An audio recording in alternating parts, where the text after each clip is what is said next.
اللي قال ان الاكل البايت ما بيتاكلش.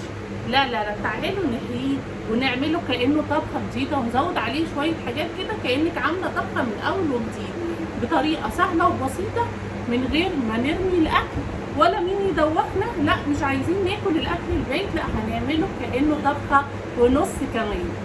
بس بعد ما نصلي على رسولنا الكريم عليه افضل الصلاه والسلام ونقول مع بعض ايه السلام عليكم ورحمه الله وبركاته. ازيكم يا احلى ناس في الدنيا؟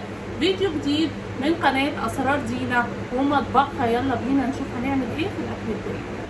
عندنا هنا باقي البطاطس باللحمه المفرومه اللي احنا كنا عاملينها مع بعض امبارح، وفي لحمه مفرومه كده معاها قلب الكوسه وقلب البطاطس.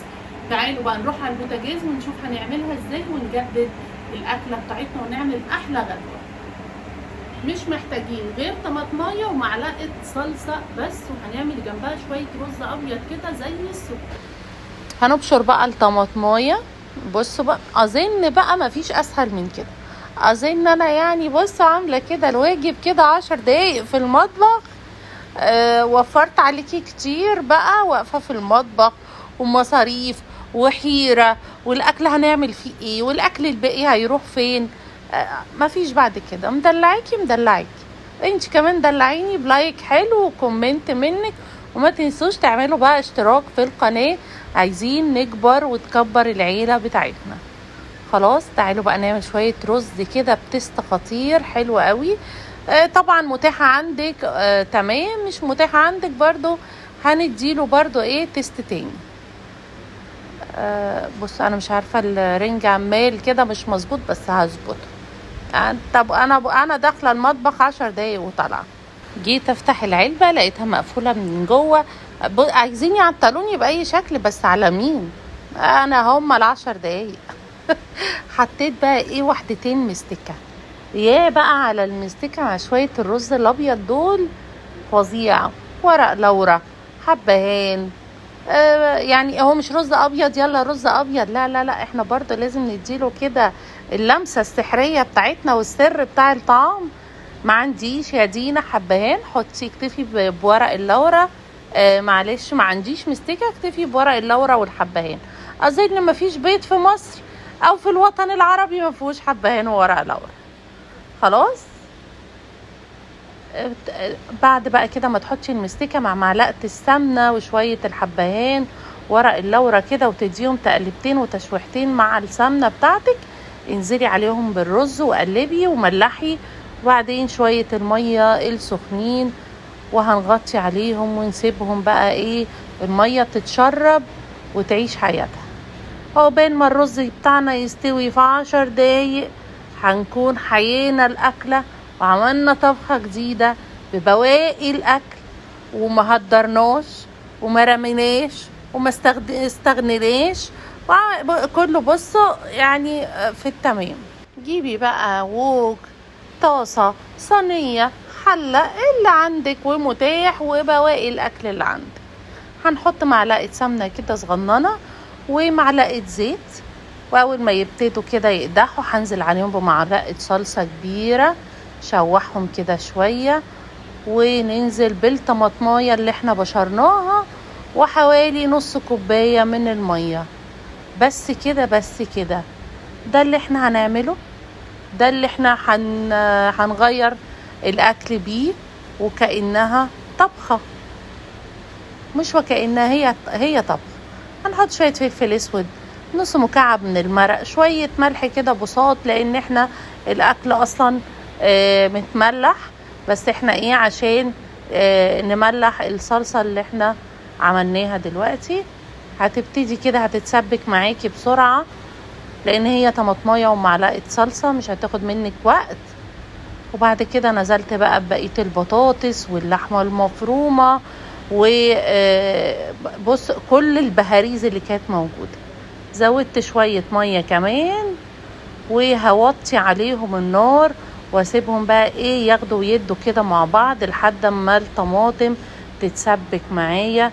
شايفين ما شاء الله البطاطسايه زي ما هي سليمه، ما اتهرتش ولا فكت ولا اي حاجه، مظبوطه وتمام التمام.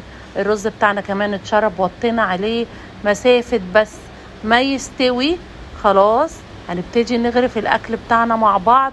والله العظيم فعلا ما خدتش معايا اكتر من 10 دقايق.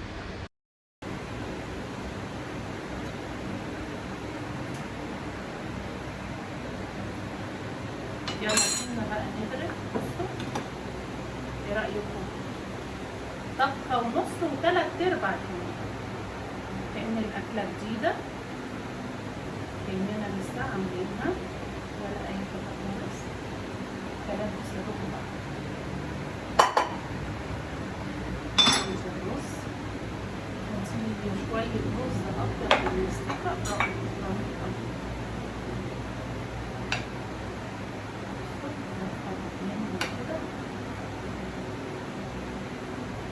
قوي قوي قوي اهو.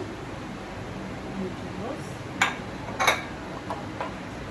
كمان بالولاد انا عامله رز على القد عشان مفيش بقى حاجه تتبقى مننا، ايه نصبح كده نعمل وجبه جديده بحق. طبق الاطباق دي حلوه قوي متقسمه، بتخلي الولاد ياكلوا اكلهم اللي موجود في الطبق. بتحط لهم بقى البروتين بتاعهم وشويه سلطه او زيتون مخلل. انا بحب الزيتون المخلل جدا وبعمله في البيت وهو مفيد ليهم كمان، مش مضر. كل حاجه ايه يعني معتدله، كل حاجه وسط حلوه. خلاص عندنا اهو شويه زيتون اهو، زيتون طماطم اهو اللي عاملاه قوي كده.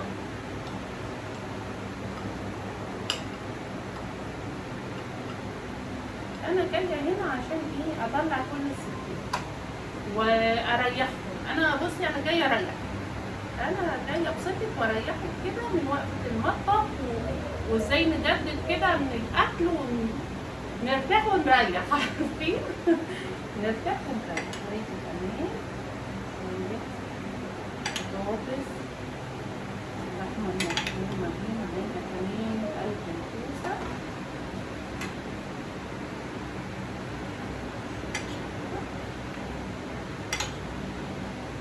وطلعناهم وبسطناهم وريحنا نفسنا. واحنا كمان اتبسطنا.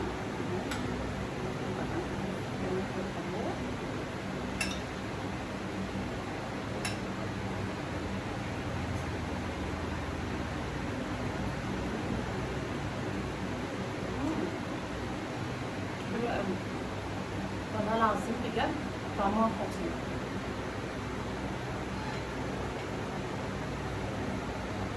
اوعي تحيري نفسك، اوعي يكون عندك اكل بايت في الثلاجه وتبقي محتاره وفي الاخر ترميه او تديه لحد.